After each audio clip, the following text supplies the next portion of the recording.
आज का सवाल, one RERA one project registration क्या होता है और क्या आज भी एक रेरा रजिस्ट्रेशन के अंतर्गत पूरे प्रोजेक्ट का रजिस्ट्रेशन नहीं किया जा रहा है? आप में से कई लोगों ने पूछा है, आज ये पूछ रहे हैं, इनके सामने ही इनके सवाल का जवाब देते हैं। सबसे पहले आपको समझना होगा आखिर ये रूल है क्या। साल 2024 में महारेरा ने ऑर्डर नंबर 50 जारी किया। इस ऑर्डर का उद्देश्य था कि एक ही जमीन और एक ही प्रोजेक्ट पर कई अलग अलग रेरा रजिस्ट्रेशन लेकर बायर को कंफ्यूज ना किया जाए।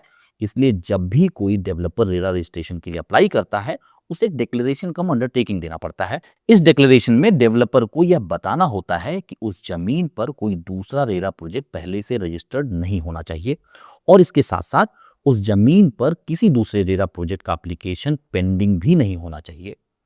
अब अगर प्रोजेक्ट एक लेआउट डेवलपमेंट है और अलग अलग टावर या बिल्डिंग बन रही है, तो डेवलपर को यह भी डिक्लेयर करना पड़ता है कि पहले से अप्रूव प्रोजेक्ट एमिनिटीज में कोई बदलाव नहीं किया जाएगा। अब प्रैक्टिकल सवाल समझते हैं।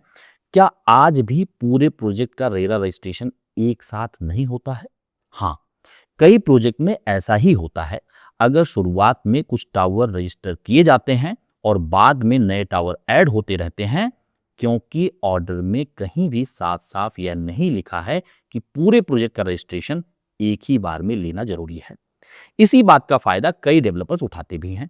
लेकिन यहाँ एक इंपॉर्टेंट बात समझ लीजिए, उस लैंड पार्सल पर एक ही रेरा प्रोजेक्ट रजिस्ट्रेशन लिया जाता है। बाद में अगर नए टावर ऐड होते हैं तो उन्हें उसी रेरा रजिस्ट्रेशन के अंदर अपडेट किया जाता है।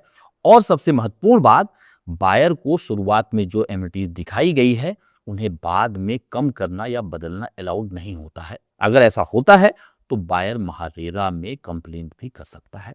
याद रखिए, सिर्फ रेरा नंबर देखना काफी नहीं है, प्रोजेक्ट का लेआउट और एमिनिटीज भी समझना होगा आपको। और ऐसे ही प्रैक्टिकल सवालों के जवाब के लिए आपको अपने चैनल 16 घर को सब्सक्राइब कर लेना चाहिए और ज्यादा से ज्यादा लोगों तक शेयर करें